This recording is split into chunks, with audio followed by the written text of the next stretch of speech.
ಬಂಧುಗಳೇ, ಈಗ ತಾನೇ ನಾವು ಟಿವಿಯಲ್ಲಿ ಚಿತ್ರವನ್ನ ಗಮನಿಸೋ.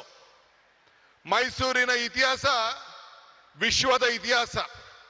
ಮೈಸೂರಿನಿಂದ ಇವತ್ತು ಸ್ವಾಮಿ ವಿವೇಕಾನಂದರವರು 1893ರಲ್ಲಿ ಇಲ್ಲಿಂದ ಹೆಜ್ಜೆ ಹಾಕಿ ಆವತ್ತಿನ ಕಾಲದಲ್ಲಿ ಒಡೆಯರು ಮಹಾರಾಜರು ಏನು ಅವ್ರಿಗೆ ಕೊಟ್ಟಂತ ಪ್ರೋತ್ಸಾಹದಿಂದ ವಿಶ್ವಕ್ಕೆ ಹೋಗಿ ಮೈ ಬ್ರದರ್ಸ್ ಅಂಡ್ ಸಿಸ್ಟರ್ಸ್ ಅಂತ ಏನು ಭಾಷಣವನ್ನ ಮಾಡಿದ್ರು, ಇಡೀ ವಿಶ್ವದ ಗಮನವನ್ನ ಈ ಭೂಮಿಯಿಂದ ಸೆಳೆಯಲಿಕ್ಕೆ ಒಂದು ದೊಡ್ಡ ಶಕ್ತಿಯನ್ನು ಕೊಟ್ಟರು.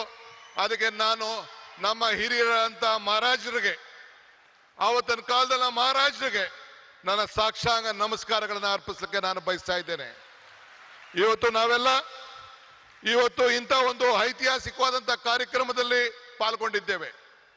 ಇವತ್ತು ವಿವೇಕಾನಂದರ ಸಾಂಸ್ಕೃತಿಕ ಯುವ ಕೇಂದ್ರವನ್ನ ನಮ್ಮ ರಾಮಕೃಷ್ಣ ಮಹಾಸಂಸ್ಥೆಯ ನಮ್ಮ ಪೂಜ್ಯರೆಲ್ಲ ಕೂಡ ಇವತ್ತು ಅಳವಡಿಸಿದ್ದಾರೆ. ಇದು ಅವರ ವೈಯಕ್ತಿಕವಾದಂಥ ಆಶ್ರಮದ ಆಸ್ತಿಯಲ್ಲ, ಇದು ಇಡೀ ದೇಶದ ಆಸ್ತಿ. ಈ ದೇಶದ ಯುವಕರನ್ನ ಯಾವ ದಿಟ್ಟಿನಲ್ಲಿ ತೆಗೆದುಕೊಂಡು ಹೋಗ್ಬೇಕು ಅಂತೇಳಿ ಒಂದು ಕಾರ್ಯಕ್ರಮವನ್ನು ಇವತ್ತು ರೂಪಿಸಿದ್ದಾರೆ. ಅದಕ್ಕೆ ಇಡೀ ಭಾರತದ ಯುವಕ ತಂಡ, ಯುವ ಸಮುದಾಯ, ಎಲ್ಲ ನನ್ನ ತಂದೆ ತಾಯಿಂದಿರು ಹಿರಿಯರೆಲ್ಲರೂ ಕೂಡ ಈ ದೊಡ್ಡ ಐತಿಹಾಸಿಕವಾದಂಥ ರಾಮಕೃಷ್ಣ ಸಂಸ್ಥೆಗೆ ಕರ್ನಾಟಕ ಸರ್ಕಾರದ ಪರವಾಗಿ ನಿಮ್ಮೆಲ್ಲರ ಪ್ರತಿನಿಧಿಯಾಗಿ ಅವ್ರಿಗೊಂದು ಸಾಷ್ಟಾಂಗ ನಮಸ್ಕಾರಗಳು ಮತ್ತು ಅಭಿನಂದನೆ ಸಲ್ಲಿಸಲಿಕ್ಕೆ ನಾನು ಬಯಸ್ತಾ ಇದ್ದೇನೆ. ಇಡೀ ಸರ್ಕಾರ ಅವರ ಜೊತೆಯಲ್ಲಿ ನಿಂತ್ಕೊಳ್ತದೆ. ನಾನು ಈ ಸಂದರ್ಭದಲ್ಲಿ ಒಂದು ಮಾತನ್ನು ನನಗೆ ನೆನೆಸ್ಕೊಳ್ಳಿಕ್ಕೆ ನನಗೆ ಇಚ್ಛೆ ಪಡ್ತೇನೆ. ನಾನು ಅನೇಕ ಸಂದರ್ಭದಲ್ಲಿ ಮಾತಾಡ್ಕೊಂಡು ಬಂದಿದ್ದೇನೆ.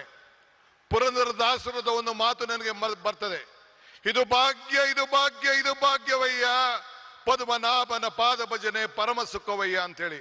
ಹಂಗೆ ಇವತ್ತು ನಾವು ನೀವೆಲ್ಲ ಸೇರಿ ಪ್ರಧಾನಮಂತ್ರಿಗಳು ಬಂದು ಉದ್ಘಾಟನೆ ಮಾಡುವಂತ ಕಾರ್ಯಕ್ರಮದಲ್ಲಿ ಈ ರಾಮಕೃಷ್ಣದ ಮಠದಲ್ಲಿ ಏನು ವಿವೇಕಾನಂದ ಸಾಂಸ್ಕೃತಿಕ ಕೇಂದ್ರದ ಕಾರ್ಯಕ್ರಮದಲ್ಲಿ ಪಾಲ್ಗೊಂಡಿದ್ದು ನಮ್ಮ ಭಾಗ್ಯ, ನಮ್ಮ ಭಾಗ್ಯ, ನಮ್ಮ ಭಾಗ್ಯ ಅಂತೇಳಿ ನಾನು ಭಾವಿಸ್ಕೊಂಡಿದ್ದೇನೆ.